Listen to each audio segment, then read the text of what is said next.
Pantalón cortito. Bolsita. Bueno, chicos, empezamos con una canción de Leonardo Fabio. Y bueno, ¿por qué? Porque en cierto momento de nuestra historia, de la historia que vamos a explicar hoy, adquiere cierto protagonismo. Cuando llegue el momento ya lo introduciremos.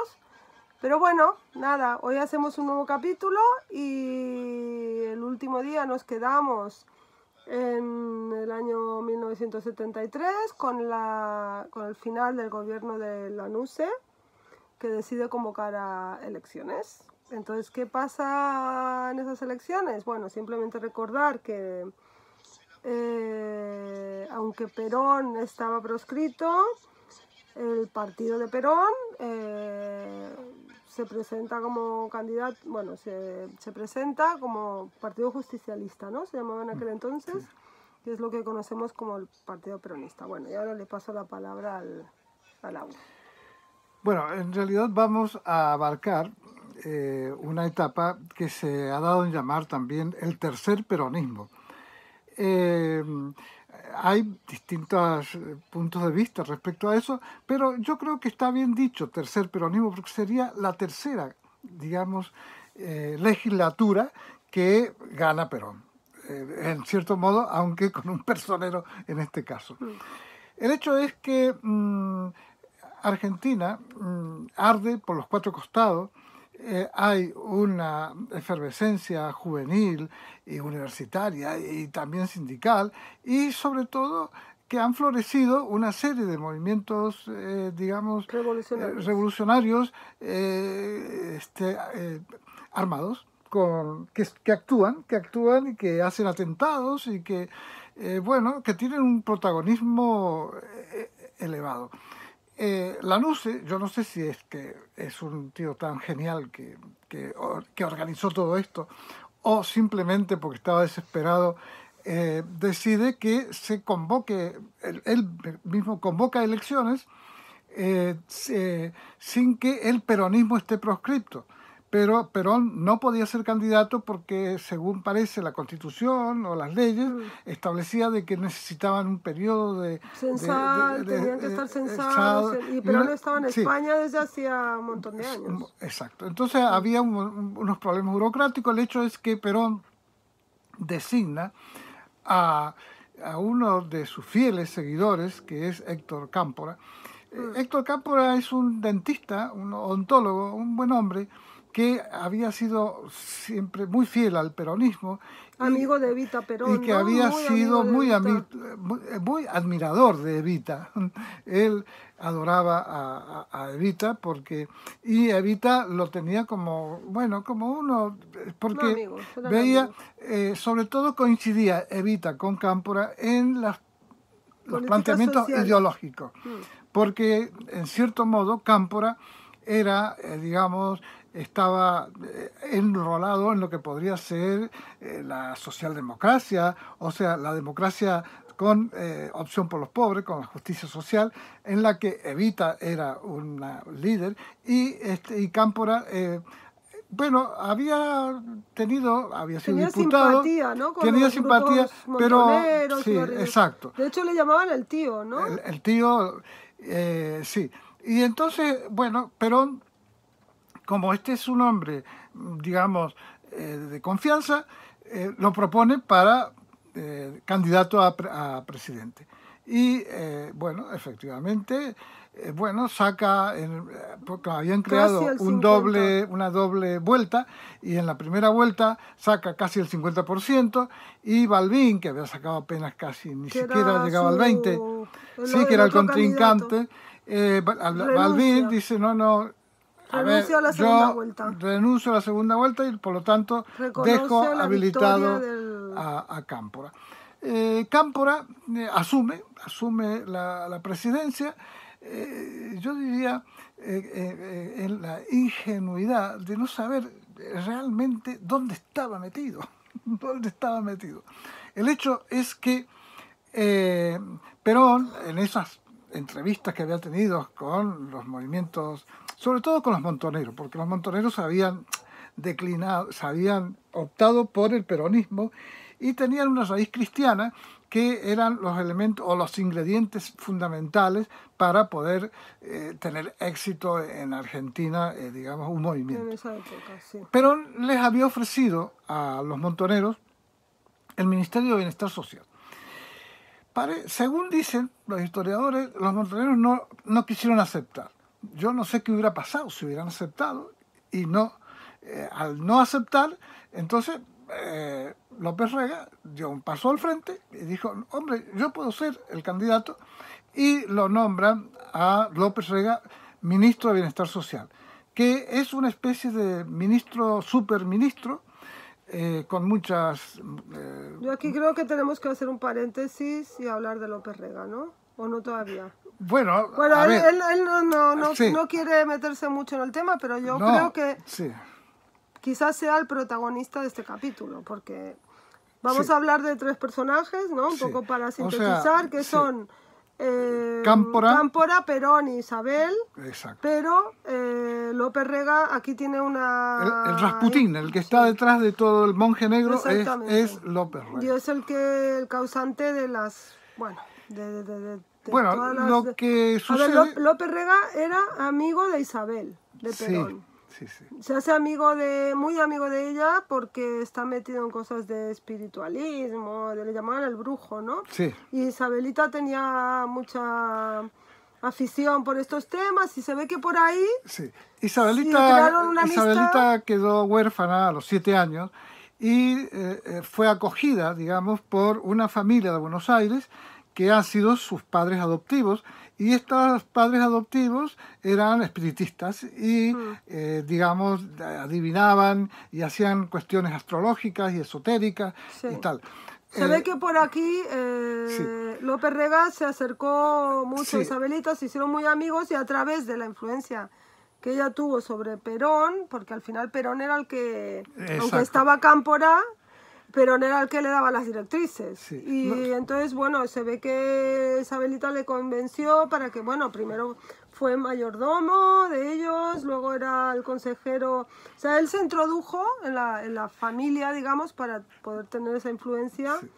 Y entonces le convenció para que lo pusiera de ministro de Bienestar Social. Exacto. O sea, que no fue que él se ofreciera, sino que... No, bueno, él como los montoneros no aceptaron hacerse cargo del Ministerio de Bienestar Social, yo lo he leído eso, que ellos no aceptaron. Entonces se hizo cargo López Rega del Ministerio. Si no le hubieran dado el Ministerio de Bienestar Social, lo hubiera agarrado cualquier otro. Pero ya vamos a ver por qué. El hecho es que Cámpora, como había dicho en sus discursos de campaña que iba a liberar a los presos políticos, lo primero que hace es liberar a los presos políticos. Eso fue lo más significativo. Porque tuvo un mandato muy corto, ¿no? En 7 semanas, no llegó a 7 semanas. Exacto. 45 días. El hecho es que él cumple con su promesa, y dicen, primera ley vigente, libertad a los combatientes, que era lo que gritaban la juventud peronista y también los montoneros en las consignas, en las manifestaciones. Sí, también Cámpora presidente, Perón al poder o algo así, ¿no? El hecho es que,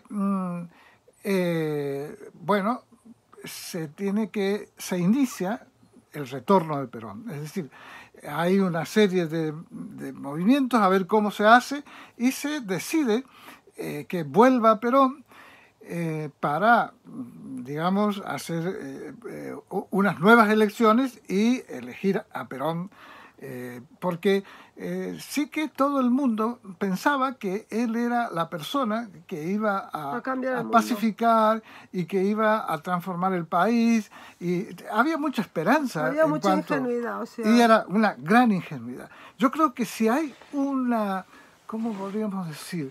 Si hay una mentira más grande, no puede ser más que esta, en la que aparentemente Perón vuelve. Sí, lo tenían como el Mesías, ¿no? Exacto. Y se encontraron con... Bueno, pero resulta que Perón hacía su papel. El papel de Perón era hablar con todo el mundo, con los montoneros, con la juventud peronista, no sé si incluso con el ERP, voy a saber también, y él era incluso con militares, dentro de la milicia, bueno, dentro de los militares, él tenían cierto respeto porque había sido un militar, él también, y tenía contactos, y había gente que había...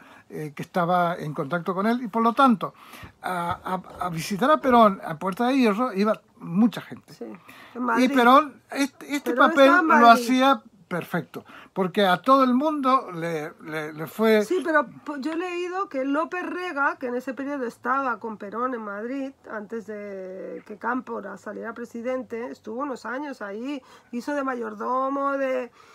Sí, él era el que controlaba quién entraba y quién no entraba a visitar a Perón en Puerta de Hierro. O sea, él era el que daba el vistibueno, este sí, este no. O sea, que ya tenía el terreno... Ahí estamos llegando al meollo de la cuestión. Resulta que Perón hacía su papel de, digamos, de conformar a todo el mundo, de ofrecerle a uno una cosa, a la otra la otra. La cuestión es que todo el mundo, hasta el propio Lanusse, conviene en que, hombre, a ver, traigamos a Perón, ya que todo el mundo quiere que venga él. Totalmente idealizado. Totalmente idealizado.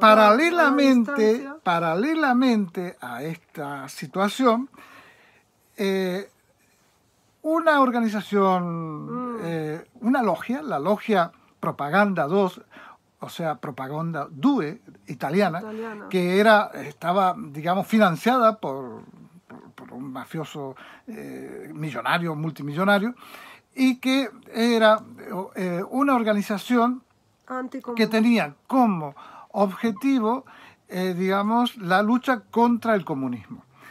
Extrema derecha. O sea, esta organización, la DUE, captan a López Rega porque dicen, hombre, si el movimiento peronista en Argentina es un movimiento que tiene muchos seguidores, su líder es Perón, y ahí está este señor, el secretario, el asistente o como le quieran llamar, y lo captan a ¿cómo se llama?, a López Rega y lo incorporan a Propaganda 2, lo cual le abre un montón de posibilidades y de puertas. Por una parte, tiene el apoyo de la CIA norteamericana, con Kissinger a la cabeza, lo cual le abre unas perspectivas impresionantes, y por otro lado, bueno, el propio Vaticano también de alguna manera simpatizaba con esta organización, que era entre lo que se consideraba en aquel momento el mayor peligro que tenía la humanidad, que era el comunismo.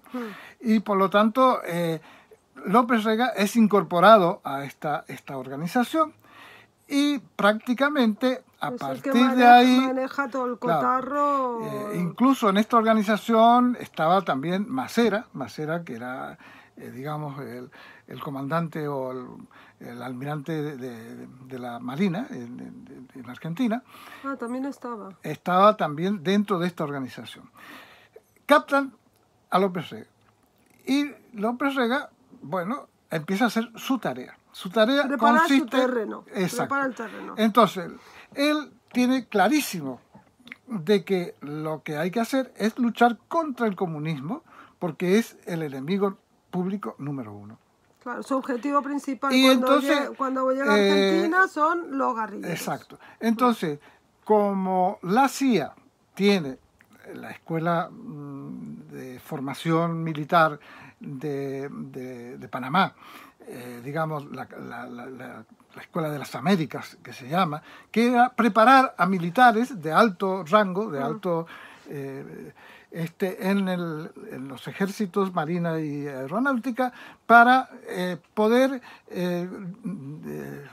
gestionar, dominar o manejar los países latinoamericanos. Entonces allí se forma Pinochet, se forma, en fin, todos los que luego han ido, el general que se hizo cargo del Brasil y todo. Bueno, cuando gana Cámpora, López Rega entonces, lo designa ministro de Bienestar Social. Pero a nadie se le ocurre que López Rega, con un presupuesto altísimo. Bueno, todo el ministerio como ahora tienen el Ministerio de Fomento, no sé cómo se llama ahora. Bueno, no importa.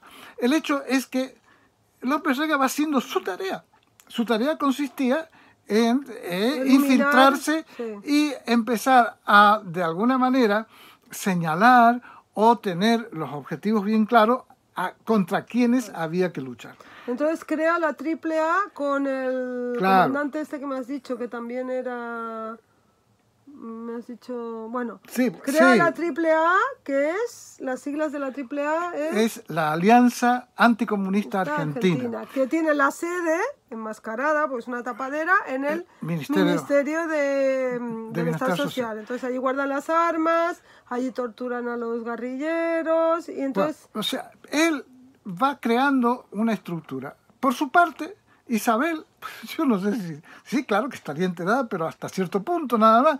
Y Perón está muy enfermo. Perón está mal, o sea, tiene un cáncer grado 4 que le quedaba poco tiempo de vida y entonces incluso los médicos le dijeron, general, convendría que usted no vaya de candidato en las próximas elecciones. Así y todo... En cambio, López Rega dice que sí, que vaya de candidato. Claro. Y bueno, y aquí porque sabe que si hay otro no lo va a poder manipular a través de la Isabel. Y Isabelita que vaya de vicepresidenta. Claro. Y Perón dice, oye, Isabel no está preparada. Bueno, la Chabela, como él decía, no está preparada para ser vicepresidenta. Antes de esto, papi, hay que decir que cuando Perón vuelve a Argentina... que hay ese acto en Ezeiza tan importante que van, no sé si 2 millones de personas a recibir, ¿no? Más de 2 millones, sí. Hablan de 4 millones, sí. Vale. Ahora hablamos de por qué hemos puesto a Leonardo Fabio. Leonardo Fabio me ha explicado que estaba como... era como el que estaba allí en el escenario y un poco... Él era el que iba a... Amenizaba el espectáculo. Los espectáculos previos a la llegada de Perón, luego iba a presentar a Perón y él era el locutor que animaba a... Vale. Tan es así que cuando empieza... Bueno, lo que nadie se imaginó que López Rega había organizado unos, efectivos, paramilitares, que tomaron el escenario donde estaba, donde tenía que venir a hablar Perón. La primera fila, que donde se concentraban allí los dirigentes, exacto. Entonces, los jóvenes peronistas, López Rega, con la AAA, con un comando, organización que se llama, que eran los que él dirigía, desde el Ministerio de Bienestar Social, copan el escenario. El escenario era una cosa muy grande, porque atravesaba toda la avenida.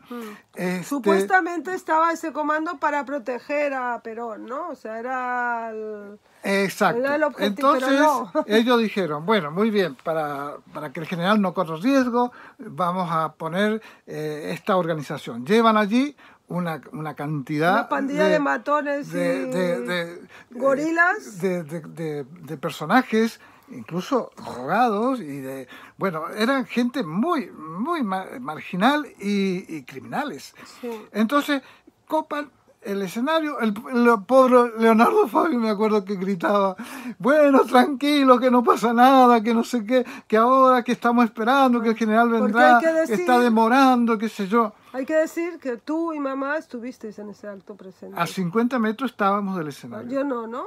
No, tú no, que te íbamos a llevar a eso. Yo es que recuerdo haber estado en Luna Park. En otra, tú fuiste a Luna Park a una concentración de mujeres que hizo, se hicieron. Bueno, entonces, tú estabas en ese momento y lo que está claro nosotros estábamos es que 50 metros. Hubo una masacre. Porque claro, yo vi que agarraban a los chicos de los pelos y los subían al escenario desde la calzada, digamos, porque la avenida Richieri es como una avenida como de 4 o 6 carriles, es enorme, y mataron con a un montón parque. De chicos. Y entonces empezamos a sentir disparos.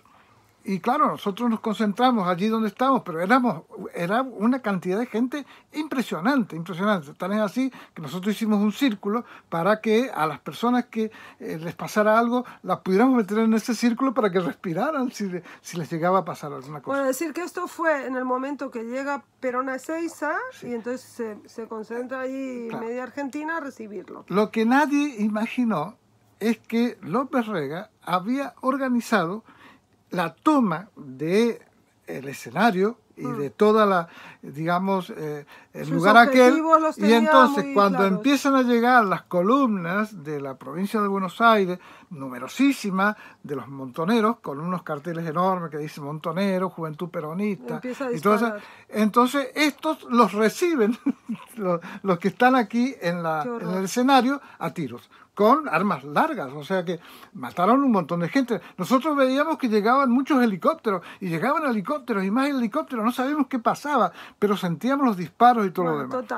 Total. Fue una masacre, fue un desastre. Pero fue una masacre organizada. Sí. De tal manera que cuando Perón no pudo aterrizar en Ezeiza, tuvo que ir a otra, porque le dijeron, no, general, no puede aterrizar en Ezeiza porque los montoneros lo pueden matar, le pueden hacer problemas, y entonces van a Morón, y en Morón aterriza, y Perón no llega al lugar que tenía que llegar. Entonces el Leonardo Fabio explicando, es que el general no ha podido porque ha habido un problema mecánico y ha tenido que ir a parar a Morón, y no sé cuánto. El hecho es que, bueno, muy bien, lo han conseguido, han hecho una masacre de gente, o sea, una fiesta que era aquello, porque aquello era una fiesta, todo el mundo estaba alegre, contento, habíamos caminado kilómetros y kilómetros desde Buenos Aires hasta el lugar del escenario, y estos habían organizado esta masacre, esta matanza. Luego resulta que se atribuyen el desastre a Cámpora. Le echan la culpa que el pobre no sabía, no tenía nada que ver. Nada que ver en todo esto. Y el tío dice, y acaba dimitiendo. Pero que dice, ¿qué tengo que ver yo con esto? Yo no tengo nada. Si a mí nadie ni me ha consultado, ni han hecho ninguna. Yo iba a esperar a Perón allí donde tenía que esperarlo y para luego. Bueno, y entonces, ¿qué hace Cámpora? Renuncia. Dimite él y el vicepresidente, de tal manera que se vuelve a convocar a elecciones. Pero hasta que se convocan elecciones, ¿quién le sustituye? Casualmente, el yerno de López Rega. El presidente provisional es Lastiri, que está casado con Beatriz, la hija de López Rega, entonces que estaba presidente del Senado. Entonces, Lastiri se hace cargo del proceso para la elección. Entonces empiezan a discutir. A ver, ¿quién va con Perón? Primero Perón consulta a los médicos y los médicos le dicen, general, usted no está en condiciones de hacerse cargo. Entonces López Rega sí, usted tiene que hacer porque usted... Claro, porque él ya tenía dominada a Isabel y el otro estaba muriendo. Entonces, fórmula Perón. Y así López Rega puede seguir. Y entonces así heredaban el legado de Perón, o sea, hacían de herederos. Entonces... se hacen las elecciones y ganan con por un supuesto 60%, ganan porque Perón iba de candidato, lo que la gente a lo mejor no sabía, que a Perón le quedaba poco, no alcanzó a durar un año, y todo el plan que estaba previsto por detrás, y lo que había detrás nadie lo sabía para nada. Bueno, entonces, total, papi, nos quedan 7 minutos. Bueno, gana las elecciones Y sigue... Y López Rega está de su secretario personal. Sigue ahí... No, sigue entonces pasa a ser social, muerto Perón. Bueno, no, llaman las elecciones, gana Perón, pero antes de que gane Perón se discute quién va a ser de vicepresidente. Entonces Perón les dice, oye, a ver, tenemos que buscar un candidato que bueno, hablaron incluso de Balbín como vicepresidente. Bueno, al final era Isabel, ¿no? Pero López Rega decía, no, que sea Isabelita, que sea, porque ella como, así como la Eva no pudo ser vicepresidenta, pues que sea, y así es como colocan a Isabel de vicepresidenta, la fórmula Perón-Perón, y es la que gana. Total. Perón aguanta unos meses más, menos de un año, ¿no? Y se muere. Y tiene ¿sigue siendo de Bienestar Social el López Rega? ¿O sí, lo tiene ya de secretario no, sigue siendo. Vale. López Rega sigue siendo el que manda, el que dirige. La AAA está en su máximo apogeo, ¿no? Que es cuando hay todos los... Entonces, vale, aquí es que me gustaría comentar. En este periodo es cuando hay lo de la toma de la Calera, lo del... Sí, es previo. ¿Es previo a eso? O sea, es previo a que... ¿En qué la toma de la Calera es cuando los montoneros inician, digamos, sus acciones. Y hay toda una serie de actuaciones, una de ellas la toma de la Calera, que son tomas donde todo el mundo se sorprende de que los montoneros pongan la marcha peronista allí en la Plaza de la Calera, y que el objetivo era apoderarse de armas y de dinero para la organización. Vale, pero esto fue en el año 70, mucho antes, incluso antes de que estuviera... Sí, antes de que fueran elegidos todos. Por lo tanto, viene de más atrás. Bueno, el hecho es que Perón asume. Sí.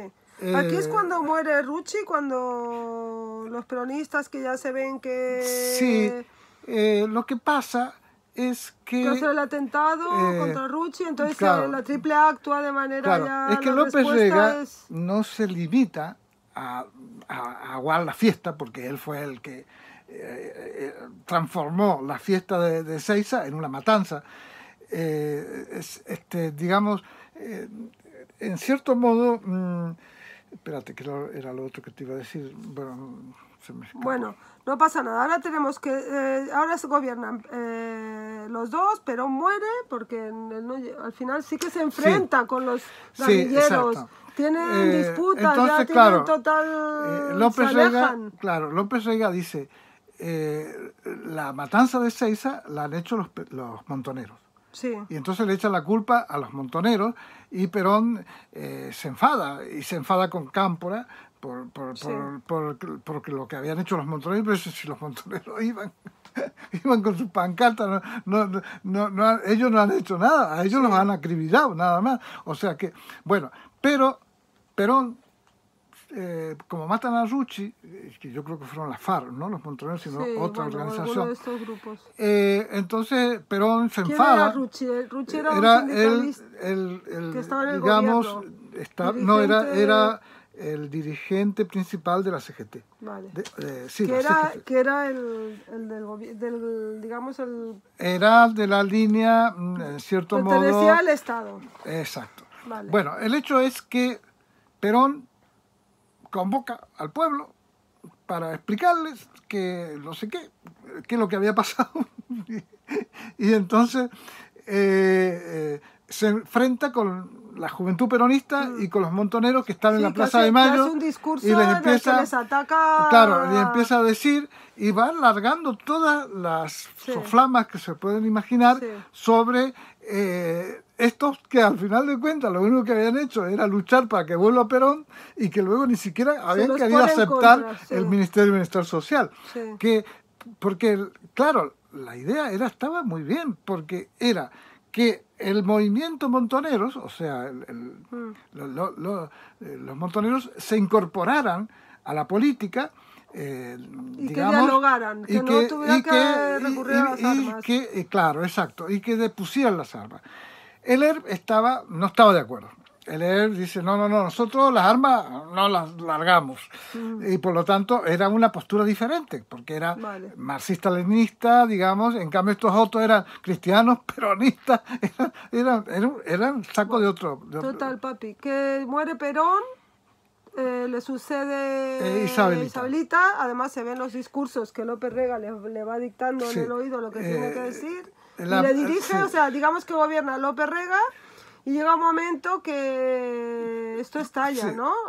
Porque a López Rega se le ocurre hacer un plan económico con el Rodrigazo, que, bueno, aumentan de golpe, así, un poco como ha pasado ahora hace poco.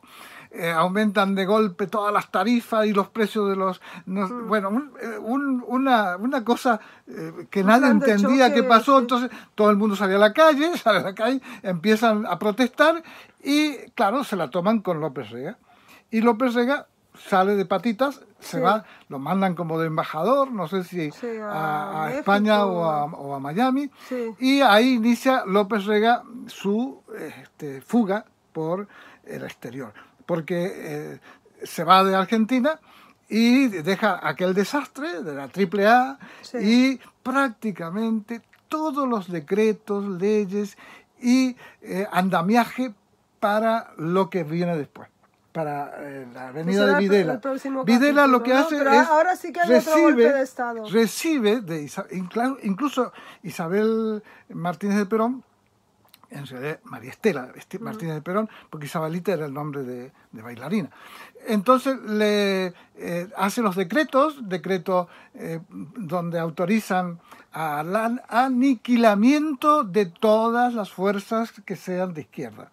Y que se utilicen todos los medios, tanto el ejército como la marina, todo, sin que haya ningún tipo de límite. En todo esto ya López Rega aún está... Todo eso lo hace cuando López Rega todavía está, ¿no? Sí, las últimas cosas que hace la Isabelita. Entonces, ¿hasta qué año está Isabel? Hasta el 74. 76. Sí. Entonces, el 24 de marzo del 76... Está como 2 años. Sí, si tuvo tiempo de hacer barbaridades. Entonces... ¿Pero López Rega cuándo sale? El 75, un poco antes sale López Rega, porque tuve que sacar, porque si no lo iban a linchar. El país está patas para arriba y hay otro golpe de Estado. Hay el golpe de Estado, pero es un golpe de Estado planificado, que se llama de reorganización nacional argentina, y este golpe de Estado ha preparado listas de todos. Una lista negra, listas negras, listas grises, en fin, lo tenía todo, estaba todo. Bueno, lo dejamos para el próximo, papi. Sí, que será aquello. La dictadura de Videla. La dictadura de Videla se inicia con un helicóptero, va a la Casa de Gobierno, le invitan a la señora Martínez de Perón que suba al helicóptero y se la llevan al sur y la tienen durante 5 años detenida, presa de esto. Mientras tanto, López Rega, que es en realidad el que había hecho todo el zafarrancho, porque todo el zafarrancho de lo de la Plaza de Mayo, lo de Seiza, lo de la AAA, todo esto lo organizó este señor, López Rega. Por eso digo que ha sido el principal protagonista de este capítulo. Exacto. En el fondo, porque nosotros han sido como marionetas. Perón, porque estaba muy enfermo y muy bien. Isabelita porque era estaba inducida claro, porque ella creía. Y Cámpora porque era un fiel defensor e intentó, pero Cámpora era apenas vio que esto estaba podrido, salió, dijo, no, yo renuncio aquí, ¿cómo me van a echar la culpa a mí de lo que vosotros habéis organizado? Y realmente la operación de Seiza es muy parecida a otra operación que se hizo en Turquía, de una manifestación parecida, donde también hubo una represión, y otra más que no sé si había sido... En la plaza de... sí, no sé si es en China, bueno... en Tiananmen. No, algo bueno. La de Turquía era... sí, yo estuve en esa plaza el mes pasado. Bueno, este mes. Bueno, de todas maneras... no me acuerdo el nombre. A ver, el verdadero artífice de estos 6 años, tanto lo previo como lo que vino después, ha sido López Rega. Y López Rega le sirvió en bandeja al proceso de organización nacional, o de reorganización. Que será el siguiente capítulo. Que será el siguiente capítulo. Porque nos hemos propuesto no pasarnos de media hora. Y siempre nos pasamos de media hora. Bueno, chicos, próximo capítulo. Un abrazo a todos. Una dictadura de Videla y de golpe a golpe. Lo tenemos muy presente, además. Venga, un besito.